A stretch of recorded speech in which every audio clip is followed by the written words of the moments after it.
Hey, Paige! Long time no see, huh? Yeah, it seems like ages since the wedding. Like 2 whole years, right? Actually, it's been almost 3 years. Time flies when you're crazy busy, I guess. Tell me about it. So, what's up? I hear Jack wants to take you out on a date this weekend, but you're in a bit of a bind? Yeah, exactly. None of the grandparents are available to watch our little munchkin. And that's where you come in, my awesome friend. We were wondering if you could lend us a hand and babysit for us. Ah, I appreciate the vote of confidence, but honestly, I'm not sure if I'm the best choice for babysitting.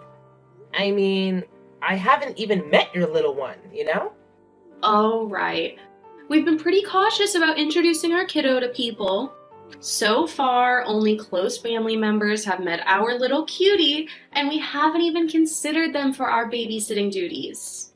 Ah, got it. So, the rest of the family has had the pleasure of meeting the little munchkin?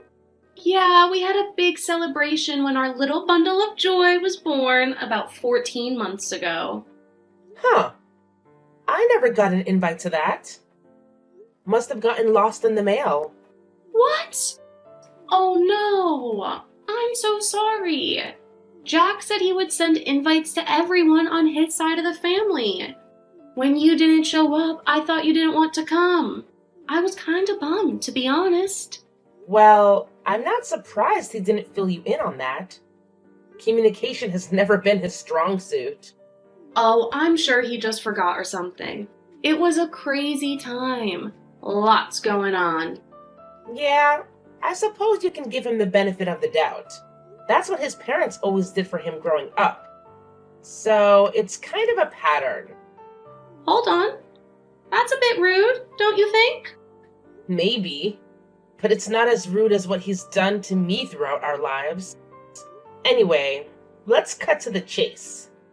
The answer is no. I won't be able to babysit for you guys. Please, we're really stuck and don't have anyone else we can ask. Have you considered asking Jack's siblings?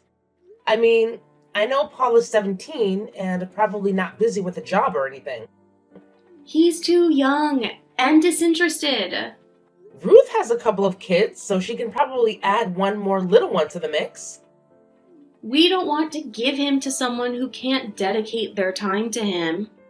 But you're fine giving him to a complete stranger? You aren't a stranger. You're family, and you work with kids. That makes you the perfect person to watch him. Sorry, but no. I'm not interested in watching an infant or a toddler. I don't know. Is there any way we can change your mind? We could pay you if you need money. No, sorry. I think you should find someone who knows your child. At that age, they can be very difficult with people they don't know. And it sounds like you guys are probably overprotective. How can you say that? We just want to make sure he's safe. And that is perfectly fine. But that needs to include making sure you leave him with people he knows. Okay, fine. I'll see if I can find someone else. What's this? I hear that you won't watch Little Jack this weekend. Hi, Jack. I'm surprised you have my number. My parents gave it to me. Theoretically, they're my parents too. I've been telling you since high school, you aren't family. They aren't your parents. Yes, I know that's how you feel. The entire school knew how you felt about me. Get over yourself. The people in our school didn't care about you. That's right. It was you, the popular jock that was loved and adored. No one else mattered with you around. Are you being sarcastic now? You're so bitter and jealous. It's ridiculous. Sure, nothing is ever your fault. Knock it off before I tell my parents. Still making that threat, huh? It's almost like you never grew up. Shut up. I'm married and I have kids. You're just some child care worker who hasn't finished college. Of course, it's no surprise no one wants you. That's probably why you work in childcare. You make it sound like I dropped out of college. You realize that I'm still in college, right? I've still got a few years left before I earn my degree. And since you didn't bother going to college, I don't know why it matters that I haven't earned my degree yet. I don't need a degree for what I do. If you had half the brain you think you do, you would know that. I'm in sales. I have charisma. That's not something that can be taught. You must be right. Now, if you don't mind, I need to get back to work. I do mind. You need to watch my son this weekend so my wife and I can go out. Have any of the members of your family who you invited to meet your baby do it? I don't trust any of them. They don't have a lot of experience with children. Ruth does. Are you really that stupid? She's not going to put our child first. I don't know why you think I'm a suitable person to watch your precious little Jack. After all, you didn't trust me to come to the celebration of his birth. I didn't want you to ruin the celebration. You're always such a downer. Well, there you go. That's not the kind of person you want around your baby. He's a toddler. So that's the right level of thinking. Especially if you're as good at your job as you claim. You can try to flatter me as much as you like, but the answer is still no. Good luck. Fine. I'm gonna tell Mom and Dad. You'll be watching Junior one way or another. Peach, I'm very disappointed in you. Well, hello to you too, Dad. Don't give me that. You shouldn't talk to your brother like that. As I've been telling you for weeks now, he doesn't see me as family. Are you really bringing that up again? I expected better of you. I'm not saying that he used to feel that way. He still feels that way. And since I know you aren't likely to believe me, here's what he said when trying to tell me I had to babysit his kid. Well, that's only because you were picking a fight with him. Ah, yes. It's such a reasonable response to me being annoyed that he excluded me from stuff, to say that I'm not actually family. Thanks. I feel very loved. You know that. Your mother and I love all of our children equally. I know that you guys actually believe that, and that's perfectly fine. I don't understand why you want to keep having this fight. It doesn't help anyone. I'm sorry, but I just find it hard to put up with your biological son. He has done nothing to convince me to help him. You should realize that it is an honor for you to be asked at all. Your siblings are bummed that he won't even consider them. Poor Ruth took it particularly poorly. I can't imagine she's an amazing mother. I don't know why they keep saying they don't trust her. They're sure that Jack Jr. will not be treated as well as her kids. That's absolutely not how she'll treat him. I know I didn't say they were right, but at the same time, I understand how they can be so protective. Jack has always wanted a large family with a lot of sons. It makes sense that he would be so protective. I guess. But that still doesn't make sense why he's so insistent on having me babysit.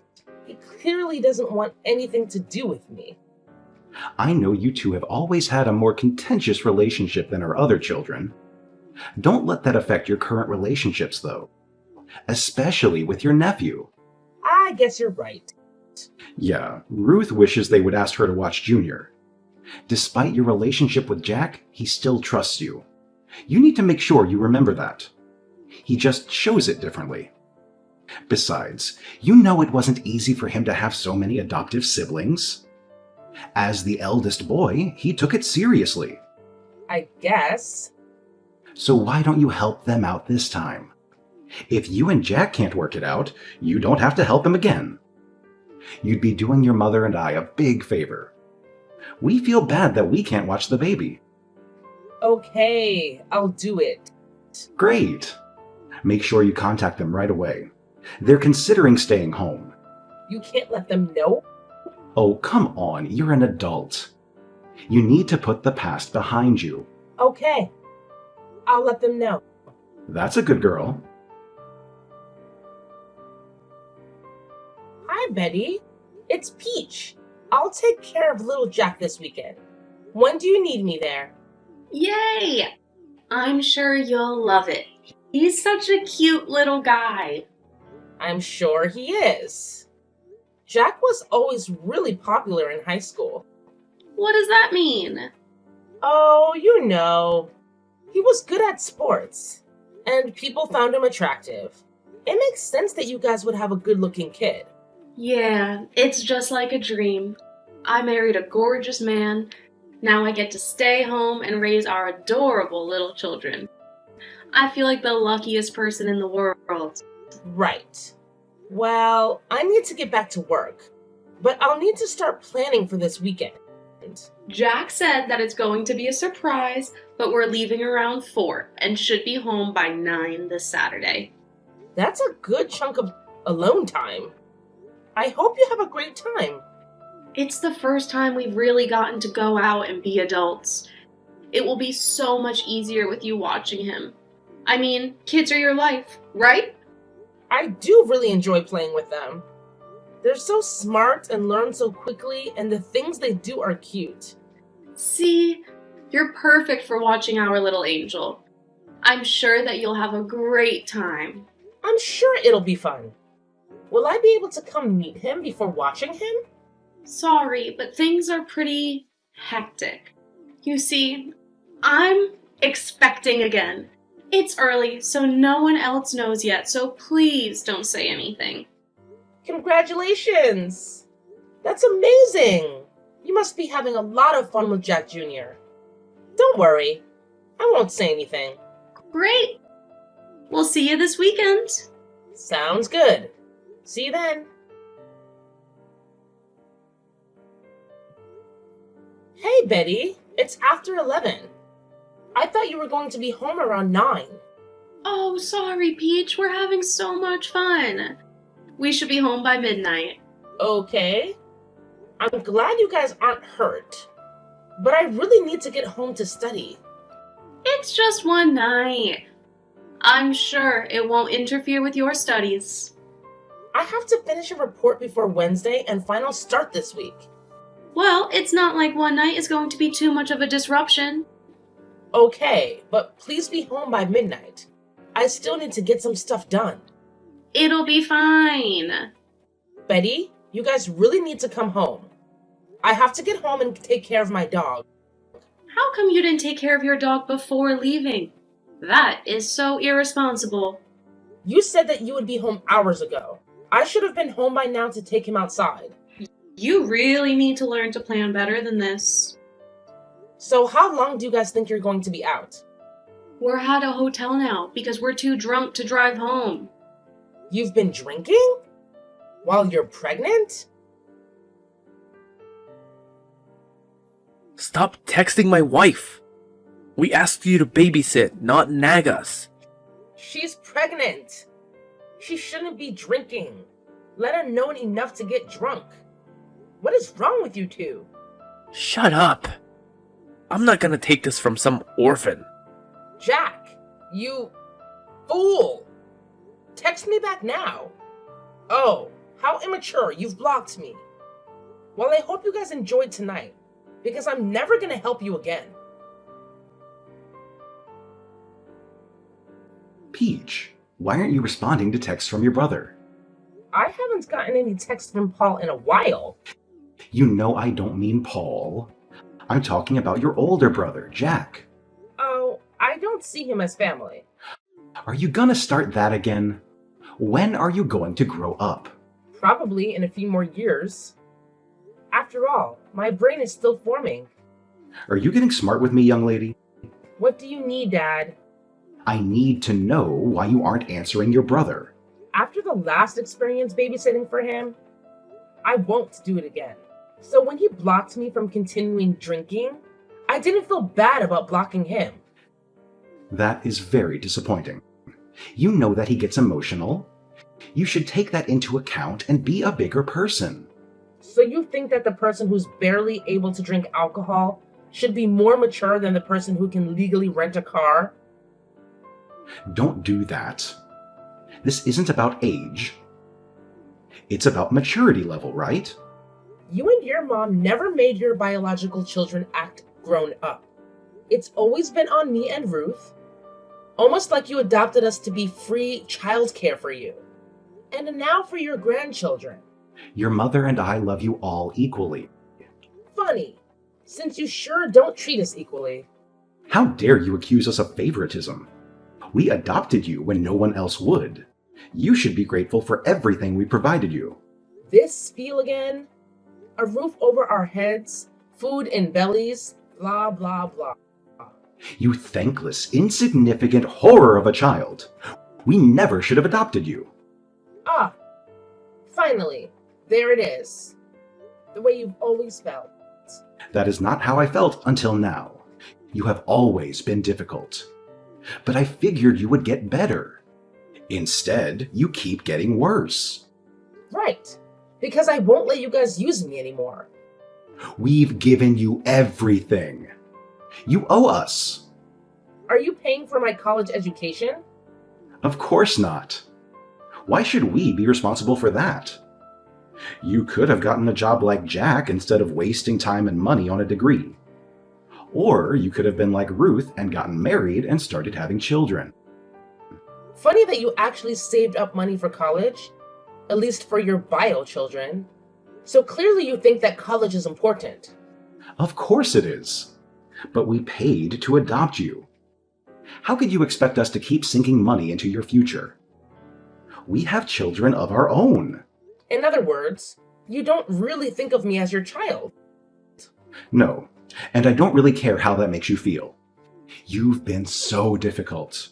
You're such an ingrate. Honestly, it's easy to see why you were put up for adoption. I want to say ouch, but you've kind of made it clear that's how you feel. Of course you're going to try to make it sound like I'm the bad guy. Well, Samuel, I don't think that most people would say what you did was selfless, since you used this like unpaid labor. But don't worry, you don't have to put up with me anymore. Did you just call me by my first name? That's it. I am cutting you off. I'm not sure how you think you can cut me off. You haven't paid for anything for me since I was started working at 16 years old. I let you live in my house. You charged me rent after forcing me to get a job. You were wild and uncontrollable. I was teaching you how to be an adult. Jack stole a car, assaulted over half a dozen people, and cost you thousands of dollars in high school. But sure, I was the problem child. See what I mean? You're so vindictive and horrible. You won't let the past be in the past. You were the one to talk about what I was like as a teenager. All I did was point out that your son was far worse. Yet he didn't have to do anything. That's because he's my child. You aren't. Thanks for saying it. From here on out, I won't bother to contact you or anyone else in your family. Good luck, Samuel. You're gonna need it. Hey, Peach. I just wanted to check in on you. Hi, Samuel. Doing fine. Did you get the $100,000 I sent you a couple of years ago? I did. Thank you so much. The timing really couldn't have been better. Your mother died not long after that. I don't have a mother. Of course you do. Or you did. Judy was your mother. She raised you. Oh, you mean the woman who made me do most of the chores? The woman who made me cook a lot of the meals? She was only slightly less terrible than you and the rest of the family. I mean, she didn't insult me all the time. Just behind my back. That is not fair. You know how rough it was to raise you. What do you want, Samuel? Please, call me Dad. I'm your parent too. No, you aren't. The money was to pay you back for room, board, and food you provided. So you aren't anything to me now. That's very harsh. How can you say that about family? I wouldn't say that about family, but you made it clear that I am not family. So I'll ask you again. What do you want, Samuel? Well, we have fallen on hard times. Jack lost his job and they're about to be evicted. I'm sure Judy left him something. Or you could mortgage your house for him. I already did that. I don't know where the money went, but they're about to be homeless. They can move in with you. I don't want to have 5 screaming children in my home. These are supposed to be my golden years. Well, if you're okay with your family being homeless, that's on you. But you clearly have money. You could help them out. I do have money, but it's for my family. The people who love me unconditionally. We are your family. Scroll back up and read what you said to me. We are not family. Then who else do you have? Your parents abandoned you. You have no one else but us. In 8 years, I haven't heard one word from you. You never cared what happened to me. The fact that you think you can contact me to bail you guys out now is just revolting and sad. It's not like you have anything else better to do with your money. I spend it on my family. What family? I'm married with children of my own. What? Why didn't you invite us to the wedding? We should be there to celebrate the big life moments with our daughter. First, you guys didn't invite me to Judy's funeral. Second, I'm an orphan, remember? You're breaking my heart. You would have to have a heart first. Why? You ungrateful wretch. It never takes long to get that mask to slip. I'm gonna contact your husband. I'll come to your job and ruin your reputation. How are you going to do that? You don't know what I do for a living. You must have married into money. Because I know you used to work in childcare. Yeah. I didn't think you bothered to listen when I told you what degree I was working towards. No, I didn't marry money, Samuel. I earned it on my own. Then I'll find out where you work and I'll ruin you. You should be ashamed for abandoning us in our time of need. That will be difficult because I've changed my name. What is it now? And I don't live in the same state anymore. So I guess that means you'll need to focus on your family instead of harassing the kid you mistreated. I don't believe you. Why would you still have that phone? Because I knew eventually you would contact me. I hope that maybe you would actually have something kind to say, or that you would apologize. Instead, you prove that you saw me as a way of getting more money. What should I apologize for? You were horrible. And you can have the rest of your life to never have to talk to me again. So, I finally unblocked Jack. And boy, did that open up the floodgates for texts. Between Jack and Samuel, my phone was blowing up with the evidence that these guys were a serious threat to me and my family. Samuel eased off a bit after getting hit with a court order to stop harassing me. But Jack? Well, he never was the sharpest tool in the shed when it came to understanding boundaries. It took getting him arrested and spending a few months behind bars for him to finally get the memo and back off. Then I heard Ruth and Samuel had taken Jack and his clan in. And let me tell you, it was a total disaster. Jack managed to wreck Samuel's car and even got arrested for attacking him when Samuel tried to make him pay for the damages. After I got that update, I made it clear that I didn't want any more updates on what happened between those two troublemakers. I stayed in touch with Ruth because she always felt like an outsider, like me. She never really spoke up about things, but it felt like we had a connection.